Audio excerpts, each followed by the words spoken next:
교리문답 주보학장에 있는 34문에서 37문 제네바 교리문답 34문부터 들어갑니다. 제가 먼저 읽습니다. 그 다음에 나오는 그리스도란 말의 의미는 무엇입니까? 예수님의 일을 입증을 통해서 더 잘 설명되고 있습니다. 즉 그분은 왕, 제사장, 선지자로 임명을 받기 위하여 하나님의 아버지에 의해 기름 부음을 받았다는 것을 의미합니다. 당신은 이 사실을 어떻게 압니까? 성경에 기름 붓는 예식은 이런 세 가지 일에 적용되고 있으며 또한 그분에게 이러한 일들이 거듭해서 인정되고 있습니다. 그분은 어떤 종류의 기름에 의해 기름 부음을 받으셨습니까? 그것은 고대 왕들이나 제사장들 그리고 선지자들의 경우와 같이 눈에 보이는 기름이 아니었습니다. 그것은 성령님의 은혜에 의한 것입니다. 이 성령님의 은혜는 과거에 행했던 외적 기름 부음의 무직적인 것입니다. 그리스도가 통치하는 왕국은 어떤 형태입니까? 그것은 영적인 것이며 그 왕국은 우리와 생명을 지니고 있는 말씀과 성령으로 이루어져 있습니다. 사도신경에서 소개되어지는 예수 그리스도에 대한 고백을 구체적으로 설명해 갑니다. 하나님의 아들 예수 그리스도 이렇게 고백하는 우리의 이 소중한 이 고백 속에는 바로 기독교의 본질과 복음의 핵심이 잘 담겨 있다라고 소개합니다.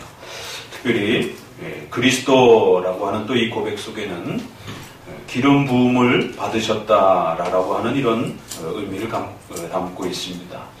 특별히 구약에서는 메시아라고 하는 이러한 표현으로 표현되었고 그것이 신약에 와서 신약적인 또 발음과 표현으로 그리스도라고 이렇게 표현되는 것이고 그렇기 때문에 기본적인 또 단어의 의미와 내용을 또 잘 살피고 먼저 기억하실 필요가 있습니다.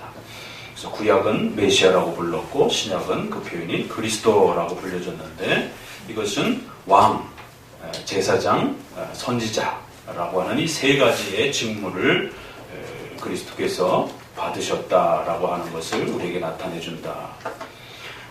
예수님에 대해서는 예수님은 어떤 존재인가? 하나님의 아들, 신성과 인성을 가지신 분 이렇게 고백되는 거고요.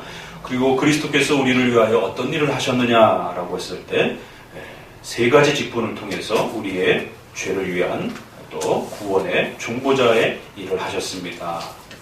예수님은 정치적 메시아도 아니고 또 경제적인 그런 부를 일으키는 그러한 오너도 아닌 우리를 죄로부터 구원하시기 위한 바로 이 세 가지 직무, 바로 이 세 가지 직무를 우리의 삶 속에 오셔서 낮아지심과 높아지심을 통해서 메시아로서의 중보자 사역을 하신 것입니다.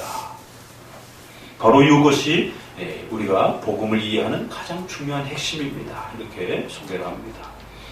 그럼 이 기름 부음 받으신 것을 어떻게 하느냐라고 했을 때 통상 구약에서 메시아 또 기름을 부음을 받을 때 이 세 가지 직분을 구별해서 기름을 부어주었고 그것은 아주 특별한 구별된 그러한 직분이다라는 뜻을 나타내주기 위해서 이런 기름 붓는 예식을 행해 주셨다라고 말합니다. 그렇기 때문에 이런 구약의 많은 예표적 사역들이 신약에 와서 예수 그리스도를 통해서 성취된 것임을 더 잘 이해해야 한다라고 말합니다. 로마 가톨릭에서는 이런 부분을 잘못 이해해서 구약에 있는 이러한 기름 부음을 문자 그대로 오늘 우리 시대에 또 따라하려고 또 이렇게 하기도 합니다. 특별히 로마 가톨릭의 칠성례 중에 견진례라고 하는 것이 있어서 아이들에게 기름을 이렇게 바르면서 이마에 바르면서 또 예식을 행하는 것이 있습니다. 이렇게 우리 종교개혁 시대에 이러한 중요한 고백들은 바로 그 기름 부음이라고 하는 것은 구약의 그런 내용들은 문자적으로 따라할 문제가 아니라 예수 그리스도께서 오신 이후에는 그리스도를 통해서 성취되었고 그 모든 구약의 이 세 가지 직분을 통해서 구별된 기름 부음을 행했던 이유들은 장차 오실 그리스도께서 메시아께서 우리의 구원을 위하여 특별히 구별되신 그러한 중보자 사역을 하실 것이다라고 하는 예표적 사건들이었지 그것을 성도들이 따라하도록 그렇게 요구되어지는 그러한 특정한 교훈적 사건이 아니다라고 선을 긋습니다. 그렇기 때문에 구약을 읽더라도 어떠한 내용들은 신약과 오늘 우리 시대에 오면서 중단된 그러한 내용들이 있다는 것을 늘 조심하면서 읽어야 된다. 그러니까 이러한 핵심 복음의 내용을 설명하면서도 또 신구약 전체를 어떻게 해석해야 되는지에 대한 또 중요한 해석도 가르쳐주고 있습니다. 그렇기 때문에 구약에서의 이러한 세 가지 예식들은 오늘 우리 시대의 신자들에게 교훈적으로 따라질 수 있는 그런 내용들이 아니라 그리스도를 위한 예표적 사건으로 그렇게 구별되어야 되는 것입니다. 그럼 도대체 이 기름 부음이라고 하는 것은 어떤 뜻을 가지고 있었던 것입니까?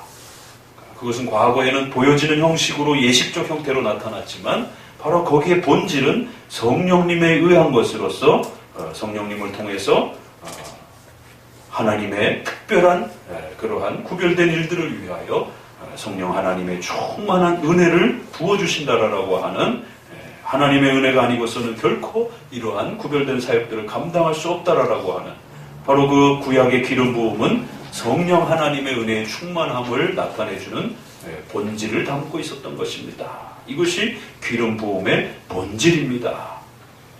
이런 관점에서 보게 되면 로마 가톨릭의 그런 견진례라든가 또 환자에게 가서 기름을 바르고 치료를 위한 기도를 한다든가 이러한 그 형태들은 성경을 잘못 이해하는 그러한 행동들인 것을 제네바 교리문답은 또 지적하고 있는 것입니다. 구약의 이러한 형식적 또 예식적 또 이런 예표적 이러한 사건들이 그리스도와 어떻게 연결되어 있는지를 잘 헤아리고 그 예식과 의식들의 본질이 무엇인지를 또 잘 살펴서 결국 그것이 신구약 전체를 통해서 예수 그리스도의 구원 사역과 어떻게 연결되어지는지 그 내용의 본질을 잘 헤아리는 것이 바로 중요한 성경 해석의 원리인 것을 또 가르쳐 줍니다.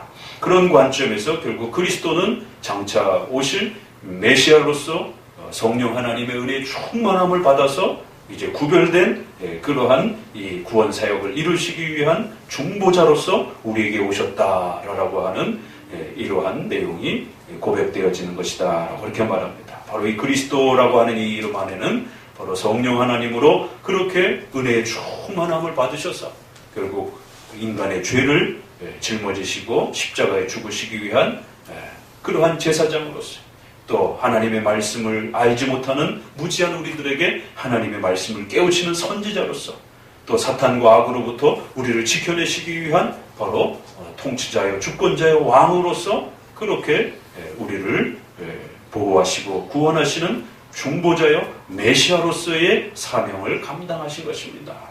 바로 이 그리스도라고 하는 이 이름 안에는 이런 엄청난 복음의 메시지가 담겨 있다라고 말합니다.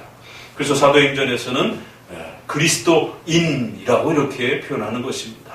저와 여러분을 그리스도인이라고 이렇게 표현한 겁니다. 바로 이러한 구원의 혜택과 은총을 받은 바로 그러한 백성들, 그리스도라는 이름 아래는 이렇게 예수님에 대한 메시아로서의 사역과 더 나아가서 그러한 구원에 참여하는 우리 성도들이 어떤 존재인지 바로 복음의 비밀과 핵심이 이 이름 아래에 담겨 있는 것입니다. 본격적으로 그러면 왕직은 어떤 형태입니까? 그것은 영적인 것이며 그 왕국은 의와 생명을 지니고 있는 말씀과 성령으로 이루어져 가는 것입니다. 특별히 37문은 오늘 본문과 또 이제 설교 본문과 연결되어지는 하나님의 나라는 과연 무엇인가? 하나님의 왕국은 과연 무엇인가? 예수 그리스도께서 왕이라고 하시는 것은 무엇인가? 그것은 조심하셔야 될 것이 영적인 것입니다. 첫 번째.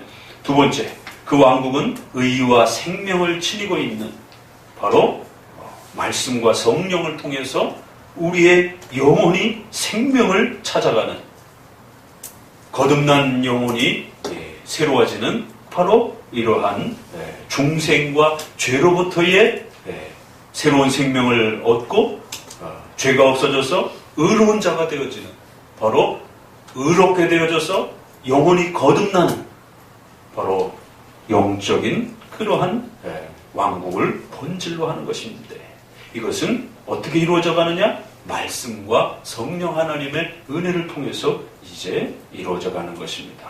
바로 예수님은 이것을 이루어주기 위해서 우리의 왕의 역할을 또 감당해 주신 것입니다. 그리스도라고 하는 이 이름 안에 세 가지 직무를 잘 기억하시고 바로 복음의 핵심은 여기에 있는 것이다 라는 것을 꼭 또 마음에 새기시기를 주의 말씀으로 권면해 드립니다. 다 함께 기도드리겠습니다.